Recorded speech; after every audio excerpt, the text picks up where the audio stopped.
Bismillahirrahmanirrahim. Assalamualaikum warahmatullahi wabarakatuh. Perkenalkan, nama saya Yuli Syarifah Fitriani dari SMA Negeri 1 Bandar Negeri Suwoh, calon guru penggerak Angkatan 9 dari Provinsi Lampung. Hari ini saya bersama Bapak Imam Syafiuddin, guru fisika dari SMA Negeri 1 Bandar Negeri Suwoh, Kabupaten Lampung Barat. Selamat siang Pak Imam. Selamat siang. Ya, baik. Hari ini kita mohon izin Pak Imam. Pak Imam sehat Pak? Alhamdulillah. Alhamdulillah sehat. Ya. Baik, mohon izin Pak. Hari ini kita akan mengadakan percakapan pra-observasi. Sebelumnya nanti saya akan mengamati pembelajaran yang akan Bapak lakukan di dalam kelas atau disebut dengan supervisi kelas.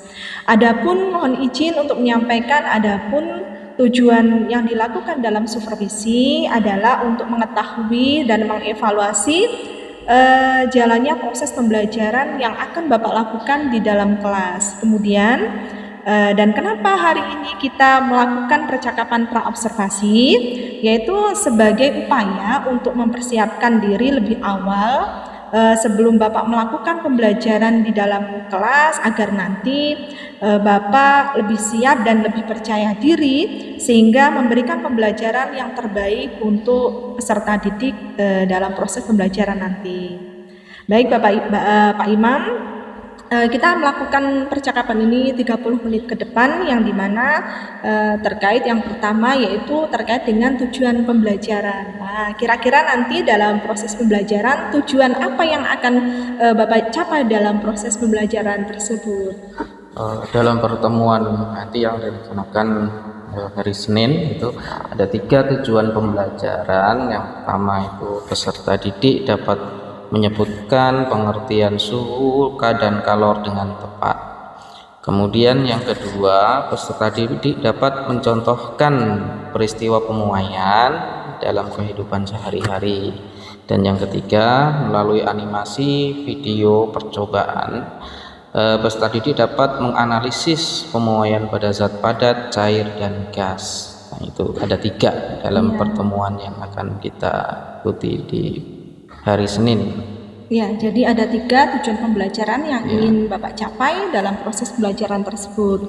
Baik Pak, kemudian area pengembangan apa yang akan dicapai dalam tujuan pembelajaran tersebut? Yang pertama ada pengembangan pengetahuan, kemudian yang kedua pengembangan intelektual, dan yang ketiga pengembangan keterampilan melalui menganalisis video percobaan gitu. Iya, baik Pak. Jadi ada 3 aspek ya Pak yang ingin dicapai, yaitu aspek pengetahuan, kemudian aspek intelektual, kemudian aspek keterampilan. Apakah bisa digambarkan Pak dalam aspek keterampilan itu bagaimana dalam proses pembelajarannya? Seharusnya ini idealnya sih kita melakukan percobaan ya, berhubung keterbatasan alat dan juga waktu alokasinya otomatis akan lebih lama. Di sini idealnya siswa melakukan percobaan dan kemudian dianalisis. Tapi untuk mensiasati alat dan waktu yang terbatas, kita menyediakan video percobaan yang akan diamati oleh siswa, yang seolah-olah mereka itu melakukan percobaan. Jadi melalui mengamati video, mereka akan menganalisis apa saja yang terjadi dalam percobaan yang ditunjukkan dalam video tersebut. Iya, mereka melakukan secara berkolaborasi seperti itu Pak. Iya. Ya, selanjutnya Pak, beranjak ke pertanyaan selanjutnya, yaitu terkait dengan rancangan pembelajaran yang akan diterapkan di dalam kelas nanti, yaitu terkait dengan strategi, kemudian model, serta metode pembelajaran yang akan Bapak lakukan nanti seperti apa Pak gambarannya?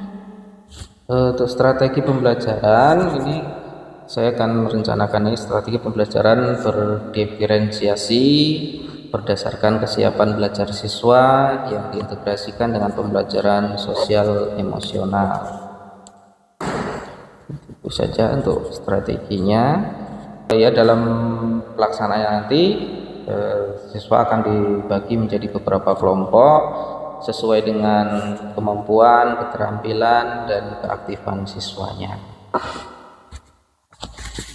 Ya, jadi strategi yang Bapak ambil yaitu strategi pembelajaran berdiferensiasi berdasarkan kesiapan peserta didik melalui dilihat dari kesiapan belajar siswa, kemudian diintegrasikan dengan pembelajaran sosial emosional, seperti itu ya Pak.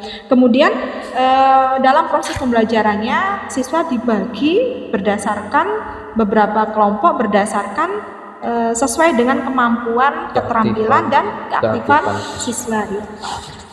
Boleh dilanjutkan Pak, kemudian gambaran model dan metodenya untuk model pembelajarannya di sini akan saya pakai itu model SFA atau Student Facilitator and Explaining, di mana di sini keaktifan siswa dituntut untuk melaksanakan proses pembelajaran, di mana guru berfungsi sebagai fasilitator atau membimbing, mengarahkan siswa itu untuk menemukan konsep, kemudian menyampaikannya atau mempresentasikannya di depan kelas. Dan di sini selain metode ini saya integrasikan dengan strateginya Jigsaw. Nanti pertama dibagi menjadi 5 kelompok utama, kemudian dari 5 kelompok itu nanti berdasarkan sub materi yang akan dibahas, ada berapa sub materi, 5 kelompok utama, kemudian dari 5 kelompok itu nanti berdasarkan sub materi yang akan dibahas, ada berapa sub materi, nanti akan dipecah lagi menjadi kelompok ahli namanya. Dari 5 masing-masing anggota dari 5 kelompok itu akan bergabung sesuai dengan kelompok ahli, dan di dalam kelompok ahli itu mereka akan diberi tugas untuk membahas satu subtopik tertentu sampai mereka itu paham, kemudian kembali lagi ke kelompok asal dan mempresentasikan hasilnya. Nah, di sini fungsi explaining atau menjelaskan di sini akan difungsikan, di mana guru di sini hanya membimbing mereka untuk membahas materi apa saja yang akan dijelaskan dari setiap kelompok ahli. Nanti setelah kembali ke kelompok asal, mereka dituntut untuk bisa mempresentasikan atau menjelaskan ke temannya apa yang dia dapatkan dari kelompok ahli, sehingga nanti dalam satu kelompok itu akan terbangun satu konsep yang utuh dari materi suhu dan kalor yang akan dibahas. Iya, baik Pak, luar biasa Pak. Kemudian metode yang digunakan Pak? Metodenya diskusi ya, diskusi tanya jawab, eksperimen ya. Seharusnya ini yang lebih bagus lagi sebenarnya, eksperimen kita melakukan percobaan seharusnya, tapi karena ini terkendala alokasi waktunya cuma 2 jam, kalau kita melakukan percobaan saya kira nggak cukup waktunya. Jadi untuk mensiasati itu kami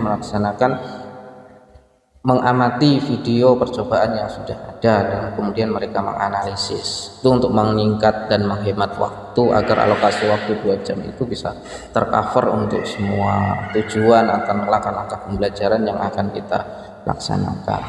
Iya, baik Pak, luar biasa Pak. Berarti model pembelajaran yang akan diterapkan Bapak nanti dalam proses pembelajaran yaitu Student Facilitator and Playing.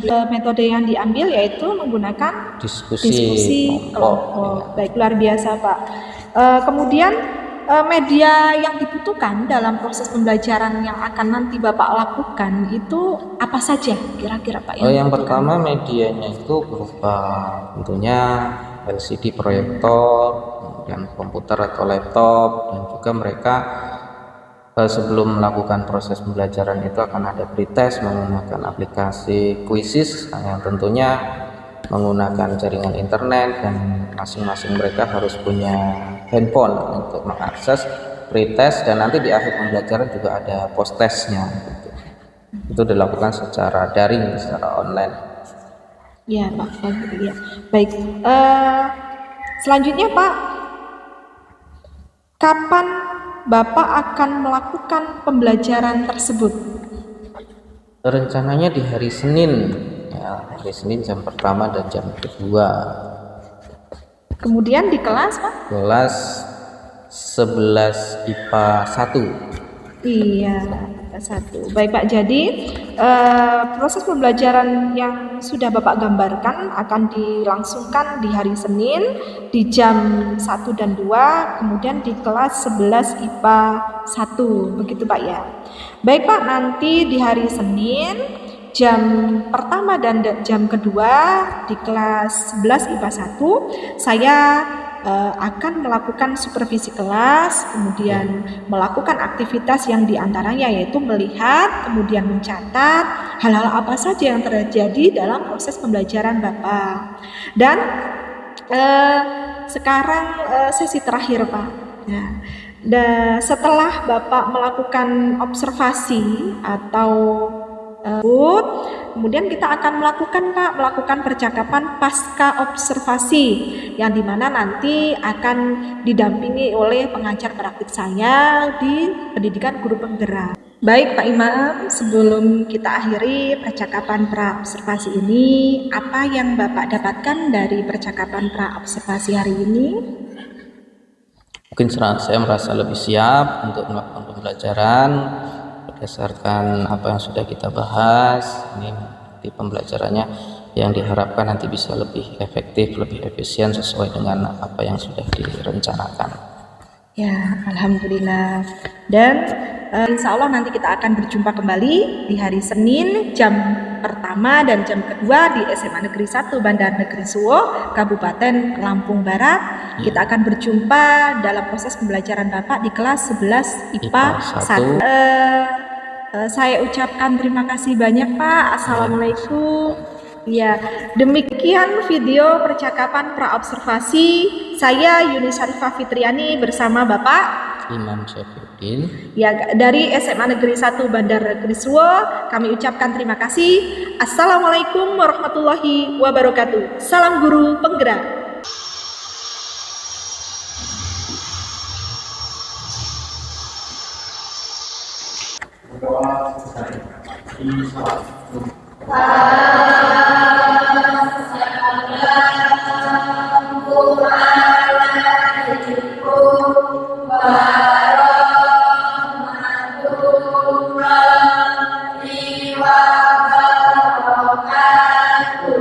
Waalaikumsalam warahmatullahi wabarakatuh.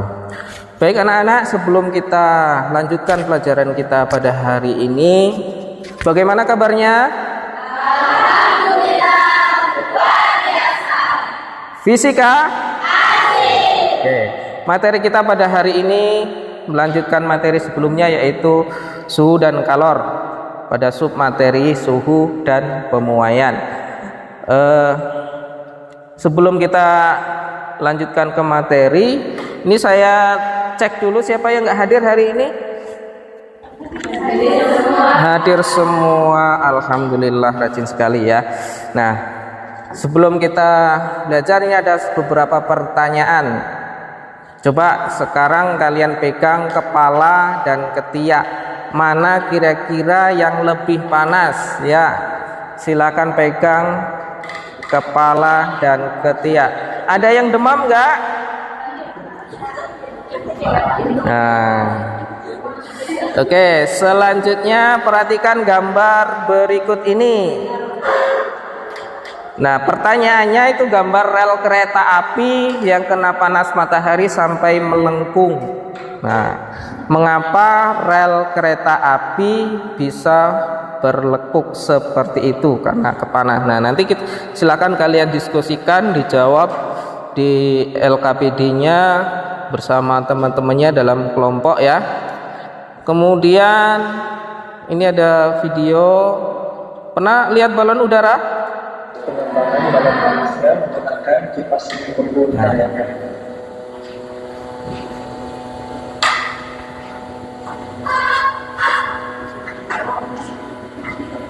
Nah, itu balon udara yang siap akan terbang.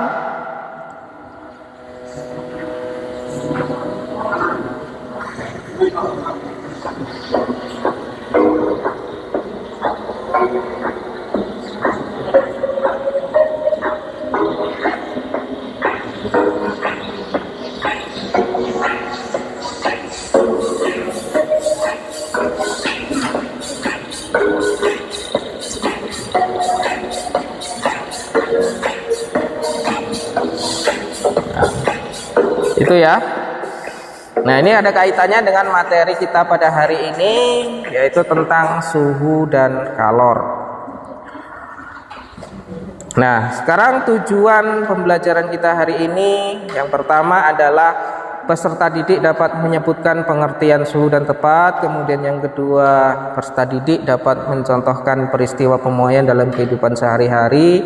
Kemudian melalui animasi video percobaan pemuaian, peserta didik dapat menganalisis pemuaian pada zat padat, cair, dan gas. Nah, itu tujuan belajar kita pada.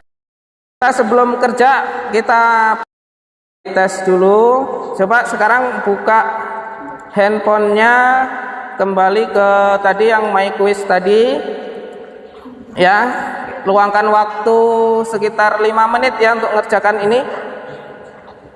Sudah siap semua? Kita mulai dulu sebelum kalian mulai bekerja. Kita mulai ya. Sudah siap pegang HP semuanya? 1, 2, 3.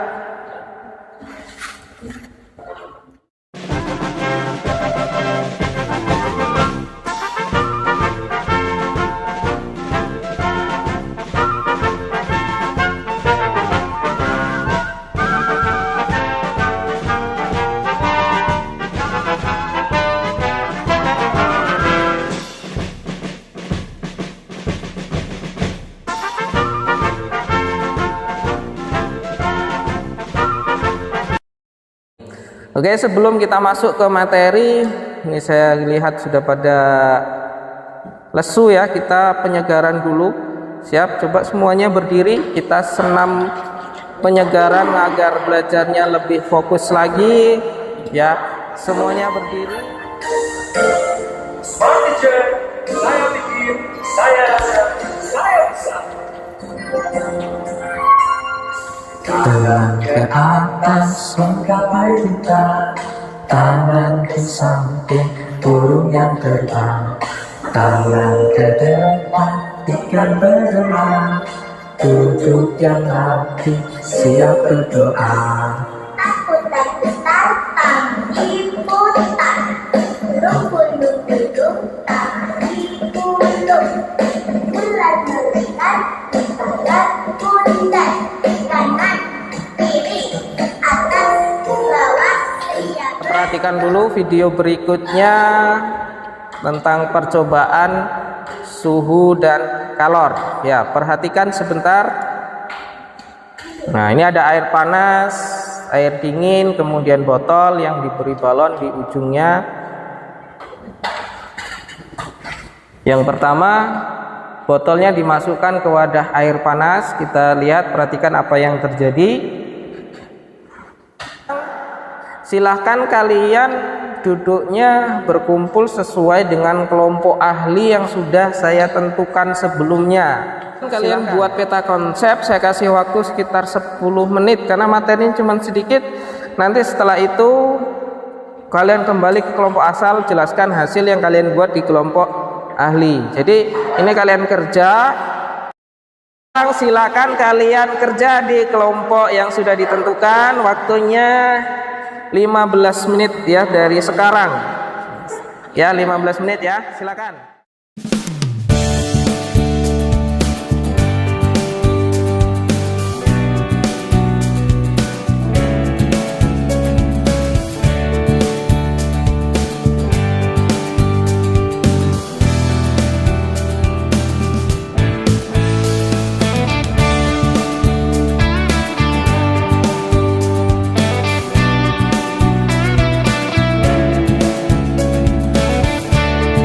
Silakan kembali ke kelompok asal. Kembali ke kelompok asal dan kita presentasi hasil yang kalian dapatkan dari kelompok ahli pada masing-masing kelompok. Mulai dari sekarang. Yang saya dapatkan dari kelompok ahli 3 tentang pengertian kalor. Kalor adalah energi panas zat yang dapat berpindah dari suhu tinggi ke suhu rendah.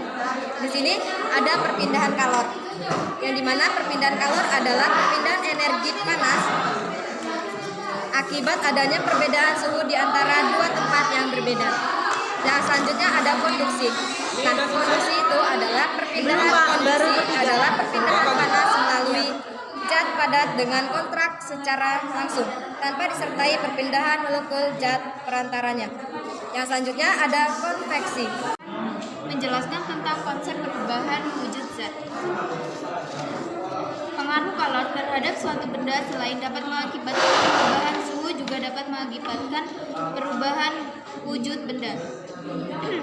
Konsep perubahan wujud zat yaitu ada wujud zat. Wujud zat di dalamnya ada gas, cair, dan padat. Lalu jenis-jenis perubahan zat ada mencair, menguap, menyublin, membeku, mengembun, dan mengkristal.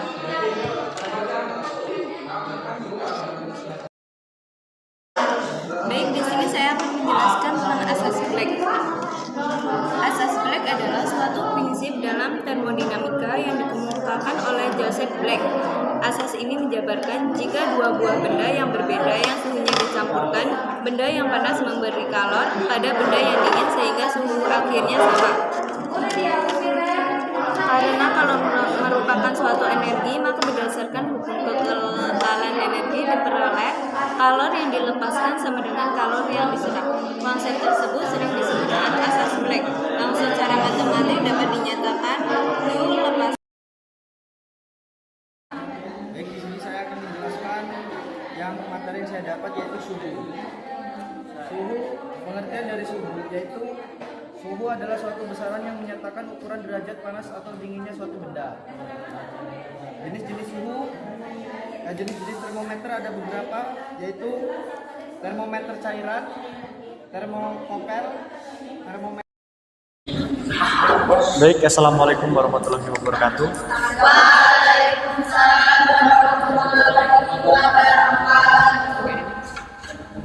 Kami dari kelompok 4 akan menjelaskan pengertian suhu dan kalor. Sebelum melanjut ke materi, perkenalkan saya Nanda Prasetya sebagai moderator. Saya Joko Rejo sebagai materi. Saya pada dari Sukutra sebagai pemateri. Saya Aditya Kurniawan sebagai pemateri.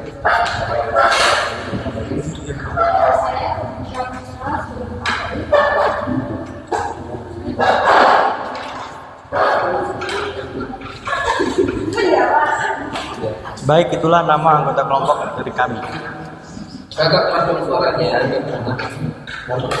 Langsung saja kita ke materi yang pertama yang akan dijelaskan oleh Diva Florenzo. Baik, di sini saya ingin menjelaskan tentang pengertian suhu. Suhu adalah suatu besaran yang menyatakan ukuran derajat panas atau dinginnya suatu benda. Bisakah tangan kita digunakan untuk mengukur panas atau dinginnya suatu benda dengan tepat? Kita tentu memerlukan cara untuk membedakan derajat panas atau dingin benda tersebut. Untuk itu, kita perlu mengetahui caranya untuk mengukur suhu secara akurat. Baik, saya akan melanjutkan materi yang disampaikan oleh Diva Florenzo, yaitu tentang air tidak digunakan untuk mengisi pipa termometer karena 5 alasan berikut. Nomor 1, air membasahi dinding kaca. Yang kedua, air tidak berwarna sehingga kulit dibaca batas ketinggiannya. Yang ketiga, jangkauan suhu terbatas, yaitu 0 derajat Celcius sampai 100 derajat Celcius. Yang keempat, perubahan volume air sangat kecil ketika suhunya dinaikkan. Yang kelima, hasil bacaan yang didapat kurang teliti karena air termasuk penghantar panas yang sangat jelek.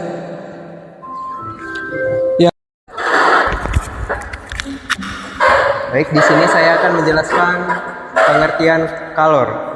Kalor merupakan bentuk energi yang pindah karena adanya perbedaan suhu.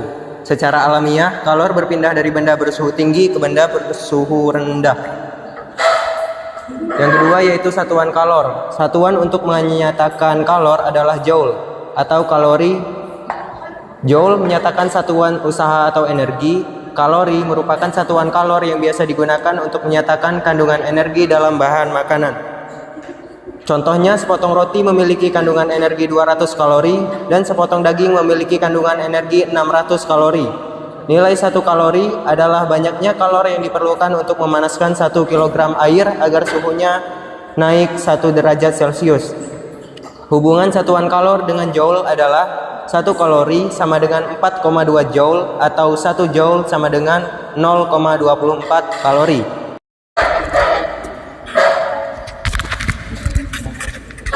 Baik, selanjutnya saya akan meneruskan materi dari fatwa. Perpindahan kalor. Perpindahan kalor secara konduksi. Konduksi adalah perpindahan panas melalui zat perantara. Namun, zat tersebut tidak ikut berpindah ataupun bergerak.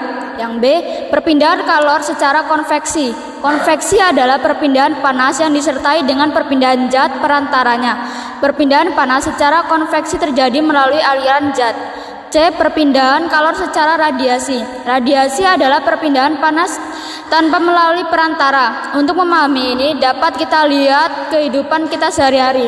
Ketika matahari bersinar terik pada siang hari, maka kita akan merasakan gerah atau kepanasan. Yang kedelapan, peralatan yang memanfaatkan sifat kalor. Yang pertama, kulkas. Penguapan yang terjadi pada freon di dalam pipa. Freon mengambil kalor dalam makanan yang disimpan dalam ruang pembeku. Karena melepaskan kalor, maka ruang pembeku menjadi dingin. Yang kedua, autoclave. Peralatan kedokteran yang digunakan untuk membunuh bakteri dengan memberikan panas hingga suhu melebihi 100 derajat Celcius. Assalamualaikum warahmatullahi wabarakatuh. Kami dari kelompok 1 akan menjawab pertanyaan yang dikasih dari Pak Imam. Sebelum itu, izinkan kami untuk memperkenalkan diri terlebih dahulu. Perkenalkan, nama saya Naswa Salsabila sebagai moderator, dan di samping saya Meli Yulianda sebagai anggota. Saya Lina Lorenza sebagai anggota. Saya Rita Sari sebagai anggota.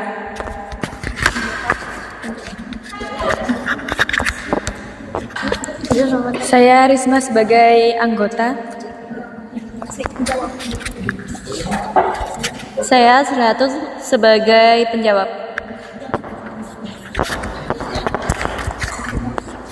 Baik, di sini saya persilahkan untuk Saudari Aslihatul untuk menjawab pertanyaan dari Bapak Imam. Baik, di sini saya akan menjawab pertanyaan yang sudah disampaikan oleh Pak Imam tentang mengapa rel kereta api bisa membengkok. Besi termasuk benda yang mudah memuai saat terkena panas. Jika ruang antara besi sambungan kereta api itu tidak ada, maka rel bisa bengkok akibat memuai. Prinsip yang sama juga dilakukan saat memasang jendela kaca. Kita sering menemukan ada celah pada bingkai jendela kaca tersebut. Di sini saya akan menjawab pertanyaan yang berikutnya, yaitu mengapa balon udara bisa terbang. Balon udara bisa terbang karena massa jenis gas di dalamnya lebih ringan dibandingkan dengan massa jenis udara di bumi. Benda dengan massa jenis atau kerapatan zat yang lebih rendah akan berada di posisi lebih atas daripada benda dengan massa jenis yang lebih berat.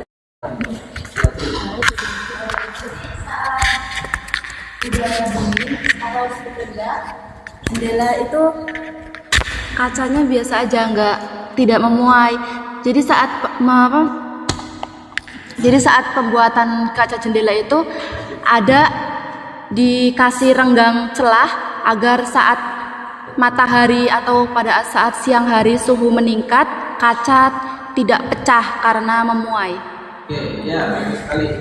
Ada yang bisa memberi contoh dari kelompok lain? Dari kelompok lain, ada yang bisa memberi contohnya? Banyak sekali contohnya. Enggak. Yang lain aja kalau nggak ada. Udah? Oke, kalau sudah kelompok 1 silakan ditutup dulu.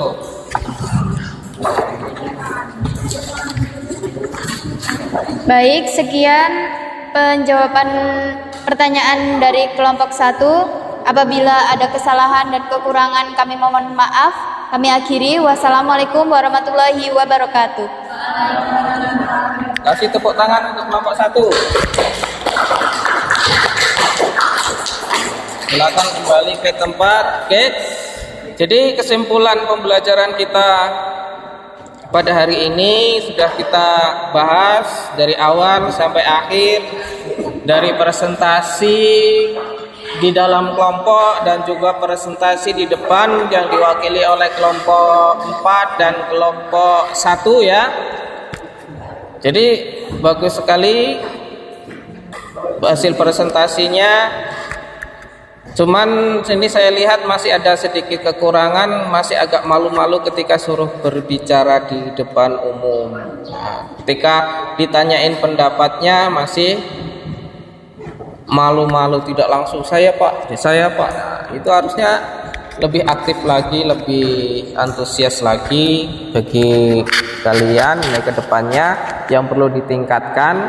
Kemudian selain itu dalam mengerjakan soal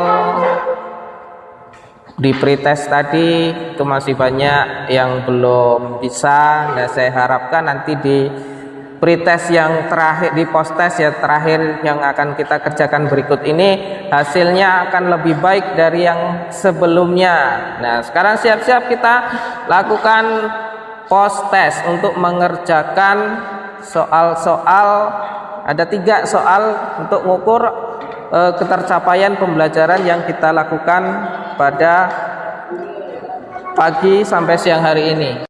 Kita mulai ya. 1, 2, 3. Perhatikan di layar HP-nya masing-masing.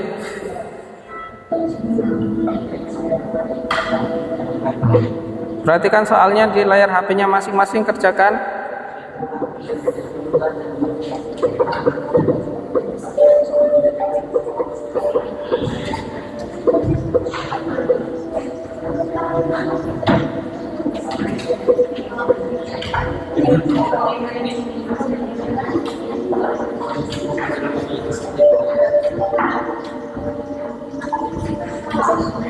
Ya, selesai untuk soal nomor 1.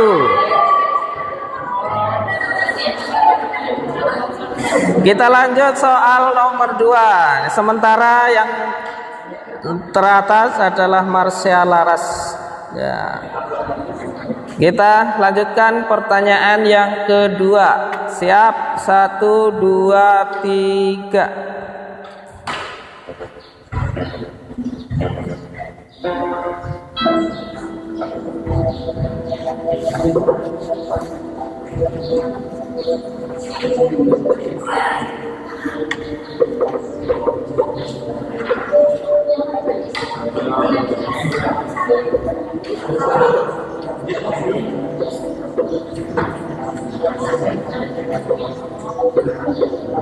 Ya, 7 detik lagi. Silakan yang belum jawab, ayo.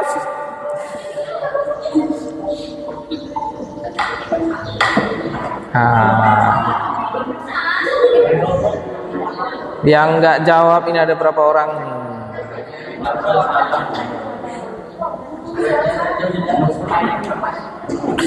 Ada 1 soal lagi ya.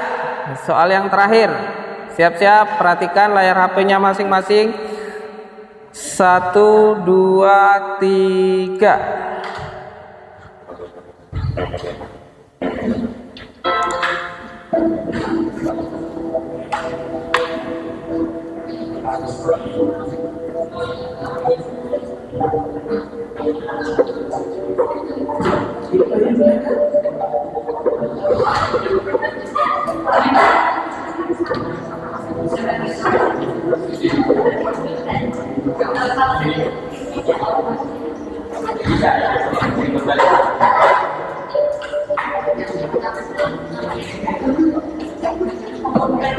Ya, waktunya habis. Ya.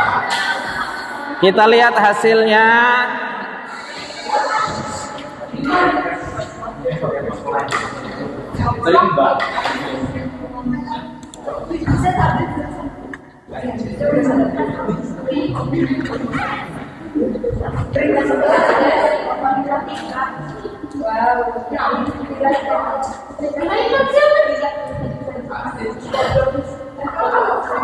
Ya.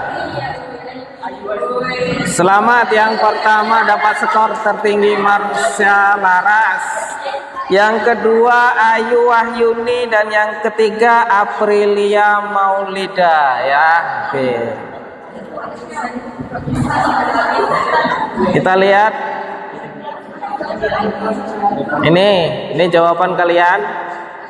Ya, pertama Marsha Laras, yang kedua Ayu Wahyuni, yang ketiga Aprilia Maulida, keempat Naswa, kelima Alfiatus Sifar, yang keenam Fadil Reza, dan seterusnya. Oke, kasih tepuk tangan untuk 3 teratas ya.